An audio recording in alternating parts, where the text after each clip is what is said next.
বহুদিনৰ মূৰত এটা নতুন ভিডিঅ' লৈ আপোনালোকৰ ওচৰলৈ আহি গ'লোঁ। ভিডিঅ'টো কিন্তু নোচোৱাকৈ নাথাকিব। এয়া ৰাতিপুৱাই মই একাডেমি আহি পাই গ'লোঁ আৰু আজি ষ্টুডেণ্টসকলৰ তেওঁলোকে কৰা কোৰ্চটোৰ শেষৰটো দিন আছিলে আৰু এয়া তেওঁলোকে নিজৰ এক্সপিৰিয়েঞ্চসমূহ শ্বেয়াৰ কৰি আছে। আপোনালোকে যদি মোৰ ক্লাছসমূহ বা কোৰ্চটো কি ধৰণে কৰোৱা হয় চাব বিচাৰে তেন্তে মোৰ পেজটোলৈ আহিলেই হ'ল।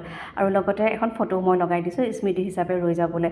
বহুত দিন যিহেতু একেলগে থকা হয়, ক্লাছ কৰি থকা হয়, শেষ হৈ গ'লে অলপমান বেয়াও লাগে, কিন্তু তেওঁলোকে যাতে ভৱিষ্যতলৈ আৰু ভাল কাম কৰিব পাৰে তাকে মই আশা কৰিছোঁ আৰু তেনেকেই তেওঁলোকক খুব ভালদৰে বিদায় দিয়া হ'ল। সেইদিনাখনে মোৰ আৰু প্লেনিং আছিলে, এয়া মই গোটেই কামখিনি শেষ কৰি তেওঁলোকক মোৰ ফ্ৰেণ্ডক লগ কৰাৰ কথা আছিলে, তালৈ যাবলৈ ওলালোঁ আৰু এয়া যিখন আমি ৰেষ্টুৰেণ্ট ডিচাইড কৰিছোঁ তাতে মই আহি পাই গ'লোঁ। মই কিন্তু আগতীয়াকৈ আহিলোঁ।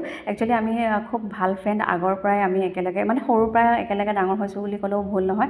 আমি স্কুল আৰু কলেজ একেলগে পাৰ কৰিছোঁ। মই কিন্তু এয়া সোনকালে আহি পালোঁ, তেওঁলোক আহি পোৱা নাছিলে। অলপ সময়ৰ পিছত বাৰু এগৰাকীয়ে আহি পালে, তাই আহি পোৱাৰ পাছতে মোৰ কাৰণে কিন্তু এটা সৰু গিফ্টটো লৈ আহিছে, ৰিং আনিছিলে, মোৰ কাৰণেও আনিছিলে আৰু যিগৰাকী আহি পোৱা নাই তাইৰ কাৰণে আনিছিলে। এয়া আপোনালোকে এটা কমেণ্ট কৰি জনাব কেনেকুৱা লাগিছে। আৰু এইকেইদিন অলপমান মই ব্যস্ততাৰ মাজত দিনবোৰ পাৰ কৰিছোঁ, কাৰণ মই আৰু এখন দোকান চাই আছোঁ। মোৰ পেজটোত আপোনালোকে যদি কোনোবা মোৰ ফ্ৰেণ্ড লিষ্টত আছে তেওঁলোকে গম পাব, মই নতুন দোকান বিচাৰি পেলাই এডভাৰটাইজ কৰিয়ে দি আছিলোঁ। আৰু লগতে এয়া আমি সেই সন্ধিয়া লগ পাইছিলোঁতো, চাহ খোৱাৰ কথা আছিলে, কিন্তু গৰম যিহেতু আমি চাহটো কেঞ্চেল কৰি ক'ল্ড ড্ৰিংক অৰ্ডাৰ কৰিলোঁ, লগতে চাওমিন ল'লোঁ আৰু কিবা কিবি আৰু আছিলে।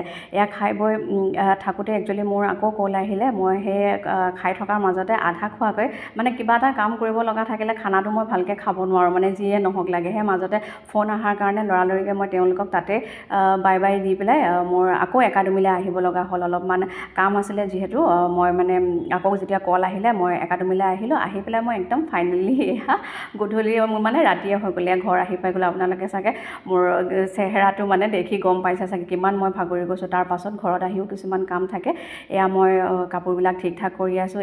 এইবিলাক কাপোৰ পিন্ধি যোৱাবিলাক আকৌ ধুব লাগিব আৰু যিবিলাক শুকাই পেলাই বেডত ৰাখি থোৱা হৈছে সেইবিলাক আকৌ বেলেগকৈ ৰাখিব লাগিব। আজিৰ ভিডিঅ'টো ইয়াতে সামৰিছোঁ। আপোনালোকে জনাব কেনেকুৱা লাগিছে। ভিডিঅ'টো শেষলৈ চোৱাৰ বাবে সকলোলৈ ধন্যবাদ।